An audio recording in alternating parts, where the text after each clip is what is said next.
Any tools for assessing whether I'm just burnt out or if I don't want it, don't want the job. We've been working with our implementer for only 3 quarterlies and an annual. I'm thinking I probably need to wait until I'm not sitting in 4 seats on the accountability chart. I love this question. I love that you put the upside down smiley face.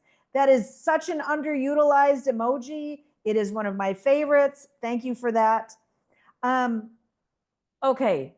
Can I ask, I'm going to ask, which seat are you in? I don't know that it really makes a difference, but I feel like it does. On the accountability chart, which seat are you in?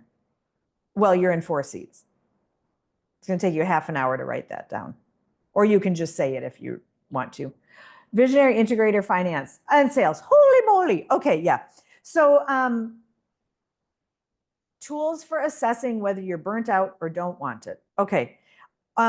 Really probably painfully simple answer. First place I would look is the people analyzer, but I would write out each of the jobs separately.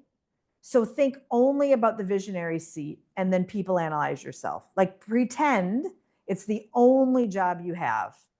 And then look at core values in that seat and get it one at capacity. Then do that again, just the integrator. If that was the only job you had, how do you feel about it? Then finance, then sales. I think that will be super informative for you. And this, I hope you're all listening to this because this is a wildly valuable tool for either you and your own family business or for family businesses that you serve.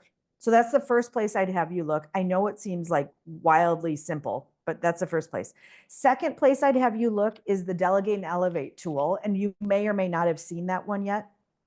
But writing down all the stuff you do and then looking at the top half first, or maybe just the top left quadrant is maybe going to be the most informative, and try to say, like, if you look through the top left and go, oh, wow, this is like integrator, integrator, integrator, integrator, integrator, you probably GWC that. Then look at the bottom. Specifically, I would guess one of the most informative spots would be the bottom left, the things you're good at, but you don't like. Because those are the things no one else is motivated to get you out of. And so look at that. And is there a theme in the good at it, but you don't like doing it? And if that all points to a specific job, I think using People Analyzer and the Delegate and Elevate are going to give you a lot of information. You also did something that I wish I would have said first, which is you probably know the answer to this question.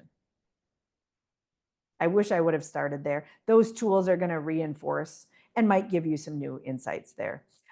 My evidence that you probably know is you said, I probably need to wait until I'm not sitting in 4 seats to really know.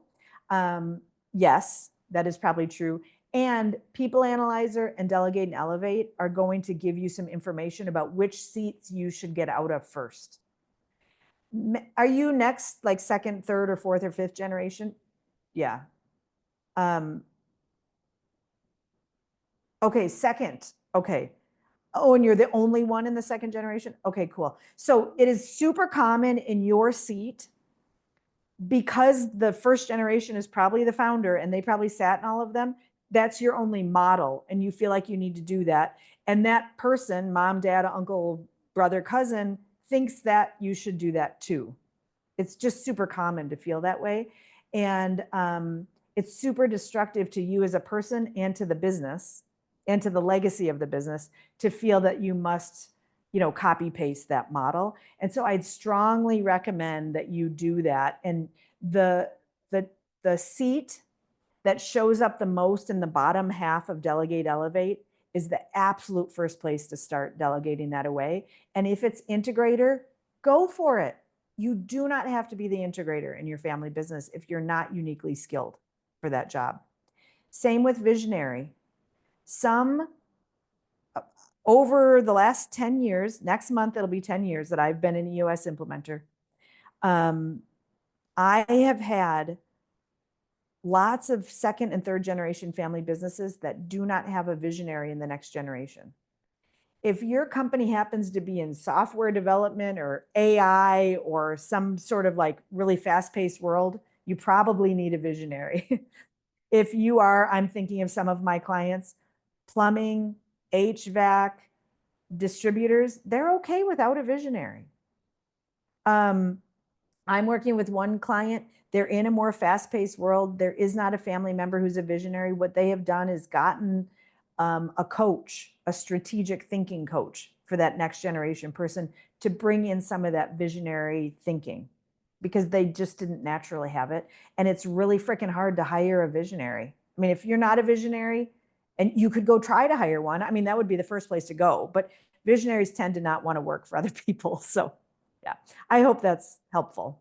And way to go for it. Hopefully your integrate or your EOS implementer is a great sounding board too. You know, if you just need half hour on the phone with them to go, I might just be burned out, help me think this through. That can be helpful too. But you can probably get a good chunk of the way through that on your own.